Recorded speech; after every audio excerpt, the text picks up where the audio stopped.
बच्चों, बेबी हालदार की जीवन कथा अपने प्रवाह के साथ निरंतर चल रही है।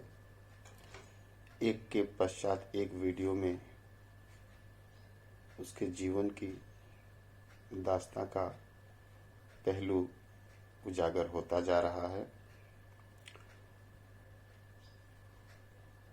अभी तक जो उसकी लेखिका बनने की पृष्ठभूमि है वो लगभग बन चुकी है। तातुस के घर में आकर उसकी जिंदगी एक सुव्यवस्थित तरीके से स्थापित हो चुकी है और अब उसे केवल घर के कामकाज, वहाँ के लोगों की देखरेख और अपनी लिखाई पढ़ाई से संबंधित काम देखना है। जो उसके जीवन के और संघर्ष थे वो लगभग खत्म हो चुके हैं या नाम मात्र को हैं। तो तातुस उसे शाम के समय बच्चों को साथ ले जाकर पार्क में घूमने की इजाज़त देते हैं। तो पार्क में जाती है तो उसे वहाँ तरह तरह के लोग मिलते हैं और उससे तरह तरह के सवाल पूछते हैं, जो कि बेबी को अच्छा नहीं लगता। देखते हैं आगे क्या कहानी अब आती है। एक दिन पार्क में मैंने एक लड़की को एक बच्ची के साथ देखा। उसे मैं पिछले कुछ दिनों से देख रही थी। उसके साथ वहाँ कोई बातचीत नहीं करता था। वह बच्ची को लेकर आती और उसी के साथ खेल खाल कर चली जाती। वह पार्क में आती तो कुछ एक लड़के उसे देखकर आपस में हंसी मजाक करते। वह किसी की ओर देखती तक नहीं। वह देखने में नेपालियों जैसी थी, लेकिन उस बच्ची से वह बांग्ला में बातें किया करती थी, जिससे मुझे लगता कि वह बंगाली हो सकती है। उसकी वयस का मतलब उम्र, उसकी उम्र 20-22 की रही होगी और साफ मालूम देता था कि उसका ब्याह नहीं हुआ है। उसे देखकर मुझे बहुत माया होती। माया का मतलब स्नेह। मैं सोचती कि इतनी बड़ी लड़की को काम के लिए अकेले इतनी दूर क्यों आना पड़ा होगा। मैंने उसे आवाज़ देकर बुलाया तो वह खुशी खुशी मेरे पास आकर खड़ी हो गई। मैंने उसका हाथ पकड़ उसे अपने पास बैठा लिया और पूछा, तुम क्या बंगाली हो? उसने हाँ कहा और फिर नाम पूछने पर उसने अपना नाम सुनीति बताया। उस दिन से उससे मेरा अच्छा मेलजोल हो गया और हम एक दूसरे से रोज पार्क में मिलने लगे। किसी दिन न मिल पाने से हम दोनों उदास हो जाते। सुनीति ने बचपन में ही अपने माँ बाप को खो दिया था।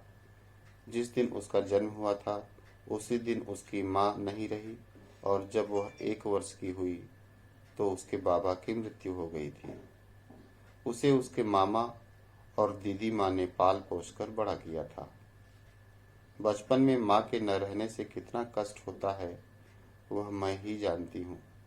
सुनीति जिस दिन अपने घर चली गई उसके एक दिन पहले पार्क में मिली थी और तब तक यह मालूम नहीं था कि वह अगले ही दिन चली जाएगी। उसने मुझसे कहा था, तुम कल अपना पता लिख कर ले आना और मैं भी अपना पता तुम्हें दे दूंगी। मैं अगले दिन अपना पता लेकर पार्क में गई, लेकिन वह नहीं आई। वह चली गई है, यह बात उस समय भी मेरे मन में नहीं आई थी। उसके अगले दिन भी मैंने उसे नहीं देखा। 2 दिन बाद देखा कि जिस बच्ची को लेकर वह आया करती थी वह बच्ची अपनी माँ के साथ आई है। तब मुझे लगा कि वह चली गई है। मैंने सोचा उसे शायद मुझसे मिलने का मौका नहीं मिला। वह कर भी क्या सकती थी? जिनके यहाँ रहती थी उन्हीं के कहने पर तो उसे चलना था।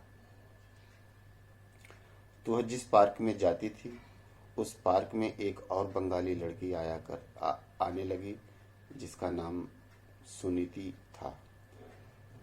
सुनीति के प्रति बेबी के मन में एक विशेष स्नेह का भाव जगा, क्योंकि वह युवा थी, 20-22 साल की थी और वह भी घर की नौकरानी ही थी। और जिस घर की नौकरानी थी उस घर की बच्ची को उस पार्क में खेलने के लिए लाया करती थी। सुनीति भी चूंकि एक नौकरानी थी और बेबी हालदार भी एक घरेलू नौकरानी थी। दोनों का एक संघर्ष काफी कुछ समानता रखता था, इसलिए कहीं ना कहीं बेबी के मन में सुनीत के प्रति अपार प्रेम और स्नेह का भाव पैदा हुआ। जब उसने यह जाना कि सुनीत के माता पिता उसके बचपन में ही गुजर गए थे तो उसे बहुत कष्ट हुआ। वह उसके घर का पता जानना चाहती थी और दोनों में तय हुआ कि पता लिखकर वो भी ले आएगी और ये भी ले आएगी।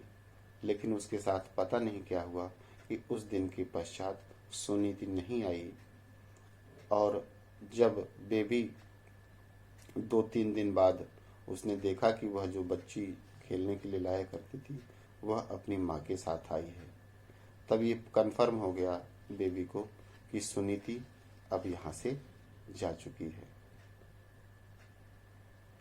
तो इस तरह से उसके जीवन में सुनीति नामक एक पात्र आता है और कुछ ही दिनों में चला जाता है। बच्चों, हमारे भी जीवन में ऐसे ढेर सारे पात्र आते हैं और चले जाते हैं। हमारा व्यवहार, हमारा उनके प्रति स्नेह या विद्वेष,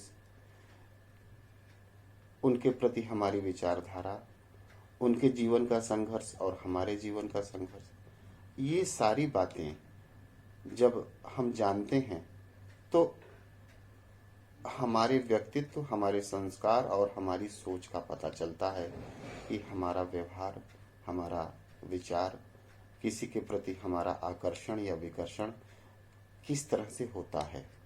ये मानव का स्वभाव है कि कहते हैं ना कि घायल की गति घायल जाने। अगर कोई कष्ट से पीड़ित है वह दूसरे को कष्ट में देखकर बिल्कुल दुख से भर जाता है, क्योंकि वह कष्ट और संघर्ष की पीड़ा को जानता है, वह उससे गुजर चुका होता है। तो कहीं ना कहीं बेबी के मन में भी यह भाव गहरा कर गया था और इसीलिए सुनीति के प्रति उसके मन में एक विशेष आकर्षण, एक विशेष प्रेम का भाव पैदा हुआ था।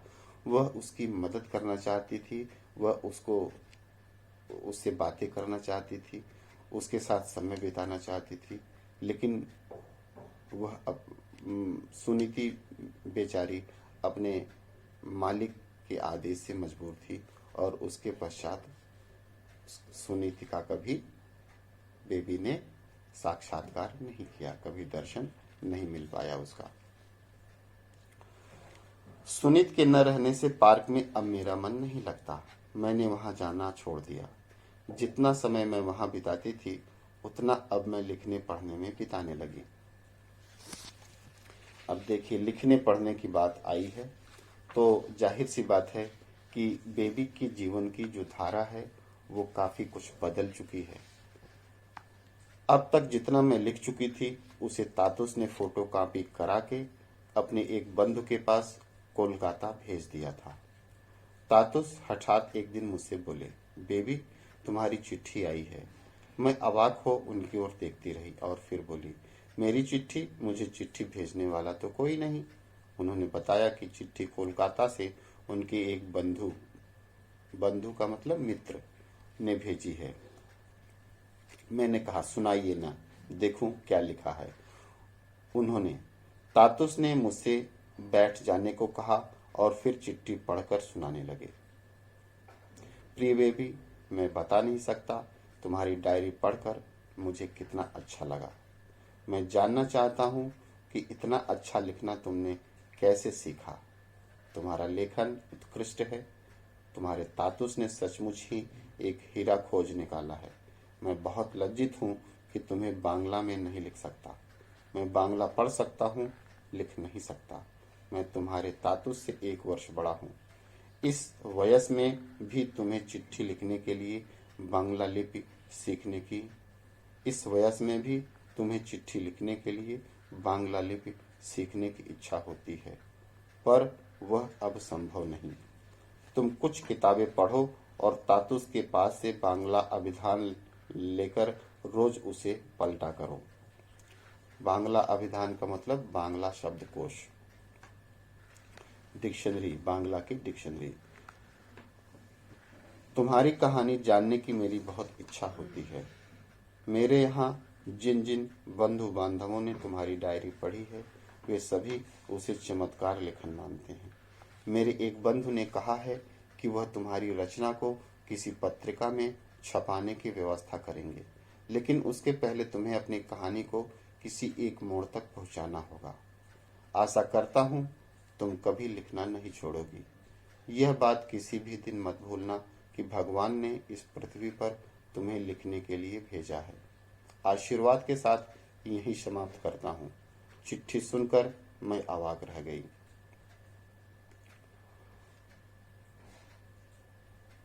मैंने ऐसा क्या लिखा है जो उन लोगों को इतना अच्छा लगा?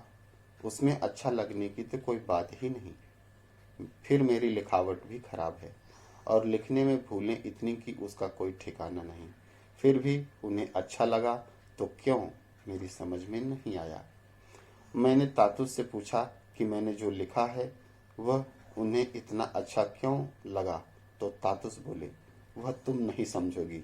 मैंने कहा, मैं सचमुच ही कुछ नहीं समझती। भगवान ने समझने की क्षमता ही नहीं दी मुझे, लेकिन मैं समझना चाहती हूँ तातुस ने कहा, तुम्हें इन सब बातों को लेकर माथा पच्ची करने की जरूरत नहीं है। तुम अपना काम किए जाओ, बस लिखो और पढ़ो। उसी से सब कुछ अपने आप ही तुम्हारे दिमाग में घुस जाएगा। हमारे जीवन में कुछ ऐसी घटनाएं घटती हैं जिससे कि हमारे जीवन की दिशा को एक नया मोड़ मिलता है।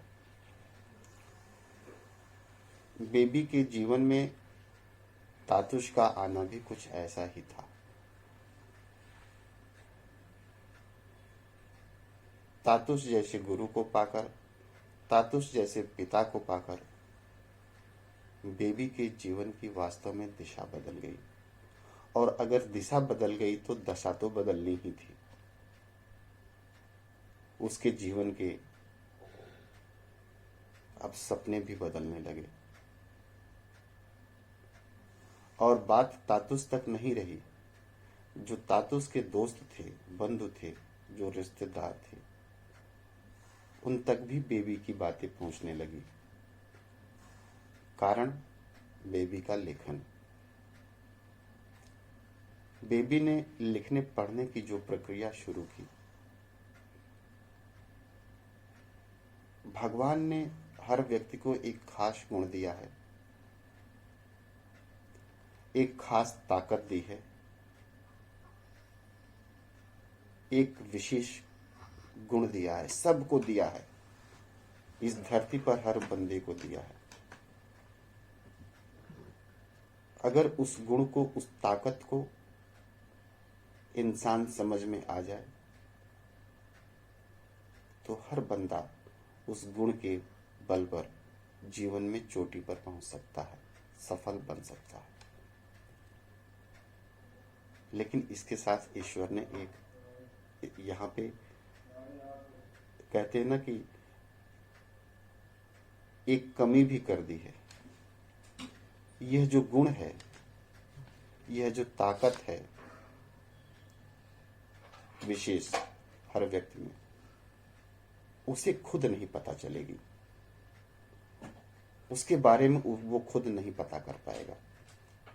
इसके लिए उसे एक गुरु की जरूरत पड़ेगी, उसके लिए एक ऐसे व्यक्ति की जरूरत पड़ेगी जो उस ताकत को उसे एहसास कराए। उसे खुद उस ताकत का एहसास नहीं होगा, उसके बारे में पता नहीं चलेगा। ये वैसे ही जैसे कि हनुमान जी को की ताकत का एहसास किसने कराया? हनुमान जी को नहीं पता था कि मैं उड़कर लंका जाकर माँ सीता का पता लगा सकता हूँ, लेकिन जैसे ही उन्हें यह बताया गया और बचपन की वो सारी चीजें जो किसी श्राप की वजह से वो भूल गए थे, जब उन्हें एहसास कराया गया तो अतुलित बलधामा बन गए वो। ऐसे ही हर व्यक्ति के अंदर वो चीज मौजूद है। निसंदेह बेबी बहुत सौभाग्यशाली थी कि तातुस जैसा गुरु मिला। वो तो हीरा थी ही, लेकिन तातुस ने जौहरी का काम किया। उस हीरे को नाली से उठाकर, गंदी जगह से उठाकर उसे तराशा और तराश कर उसे समाज में उसकी चमक को स्थापित किया।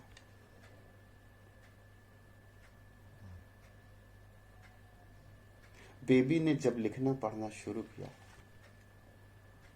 और तातुस उसे प्रोत्साहित करते जाते, और बात प्रोत्साहन की जब आई तो बात तातुस तक नहीं रही, नात रिश्तेदारों तक भी पहुंच गई, उनके दोस्तों तक भी पहुंच गई। और उनके एक मित्र ने पत्र लिखा बेबी को, और पत्र में उन्होंने इतनी ऐसी बातें की कि तातुस को, बेबी को इतना आश्चर्य हुआ, उसे खुद नहीं एहसास हो रहा था कि मेरे अंदर ऐसी क्या कला है लिखने की कि लोगों को इतना पसंद आता है। कुल मिला के इस पत्र ने बेबी के अंदर कुछ विशेष एहसास कराया कि उसके अंदर कुछ है ऐसा जिसे वह नहीं जानती, लेकिन लोग इस बात का एहसास करते हैं, और इसी वजह से उसकी इज्जत, उसका सम्मान बढ़ता जा रहा है। उसके लिखने की कला, उसकी अनुभूतियों को, अपनी अनुभूतियों को शब्दों का रूप देने की जो विशिष्ट प्रवृत्ति है उसकी, उस प्रवृत्ति ने उसको कहां से कहां तक पहुंचा दी। उसकी ख्याति कलकत्ता तक, नोएडा से कलकत्ता तक पहुंच गई, और लोग उसके बारे में चिट्ठी लिखकर उसकी प्रशंसा करने लगे और दिशा निर्देश भी देने लगे, बेटा तुम ऐसे करो तो तुम्हारे और भी ज्यादा प्रखर लिखावट होगी और ज्यादा सुंदर लेखन होगा। बेबी ये नहीं समझ पाती कि आखिर उसकी लिखावट भी उतनी अच्छी नहीं है, तो कैसे लोग उसके लिखावट की, उसके लेखन की इतनी प्रशंसा करते हैं।